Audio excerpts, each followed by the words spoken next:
You said you're breaking down fights, you're analyzing fights, this, that, and the other. I gotta ask you, obviously, the big announcement this week, Mayweather versus Mcgregor. Yeah. What was your thoughts when you heard it was finalized? I mean, I'm glad it happened. You know, the people want to see it, and when a fight has high demand, you know, you have to give it to them. And that's what's going on now. It might not be the best fight, and Floyd might win by knockout. You know, but this is what the fans want to see, and if this is what they want to see, well, let's give it to them. And I'm glad they're giving them just that. They do have to know that buying this pay-per-view, it's not going to be a competitive matchup, but it's going to settle all their doubts, you know, on the difference between UFC and boxing. Two different sports with a lot of similarity. It's a combat sport, both are, but you know, boxing is a skillful art that takes years and years and years to really reach your full potential when it comes to that. You know what I mean? You gotta learn the skill, you gotta learn the reflexes, the movement. It's just all that. And for a UFC fighter to just come in to a boxing ring and fight the #1 fighter pound for pound on your first fight seems tough. But you know, the doubts will be settled come August. Having said that, does that put more pressure on Floyd to really, you know, kind of embarrass this guy, to separate and show the difference between his level and obviously Conor McGregor, who's making his pro debut? You have to understand that Floyd's Floyd, you know what I mean, and he's always been able to perform under the bright lights, and I don't think it's going to be any different come August 27th, I believe is the date. The 154 weight is not significant to you? He's fought 154 before. I don't think it will be a problem as long as it's a clean fight. You know, and which I've heard there's rules and there's a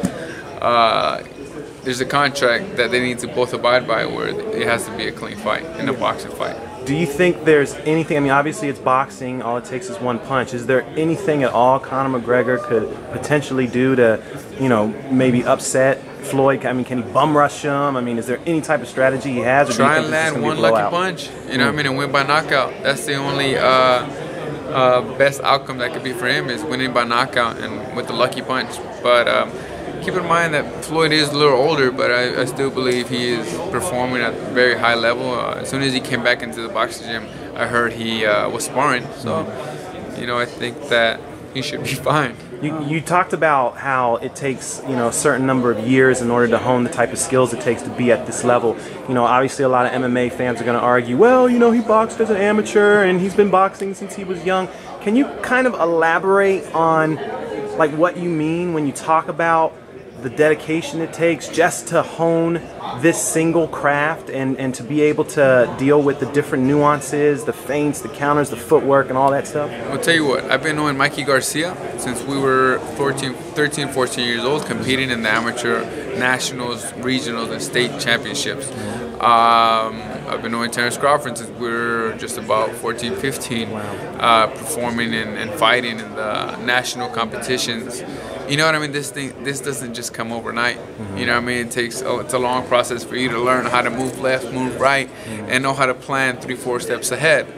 You know, it's all a process, and it's not easy. And if it was that easy, anyone would become a professional fighter. You know, I don't know how the UFC works, you know, but usually if you are going to be a UFC fighter, you need to have some type of background that you've been doing for several years, whether it's wrestling or jiu-jitsu, and then you start adjusting or filling your arsenal with other type of techniques, but you have your one base, which is either just wrestling, and that's your #1 tactic, or jiu-jitsu, and that's your #1 tactic, and then the rest just learn as you go, just to have it as backup. In boxing, you know, you need to know how to box. You either know how to fight on the inside, box on the outside, or maybe do both, or be very versatile. But you know, it's a long process. You don't just learn that overnight. Did you see the sparring footage of Conor and I think it was Chris Van Heerden? Did you see any of that? I really don't care to see any of that. I mean, that is not going to settle any of my doubts. I know that I know what's going to happen. I know how long it takes for a fighter to be in the position that we're in, and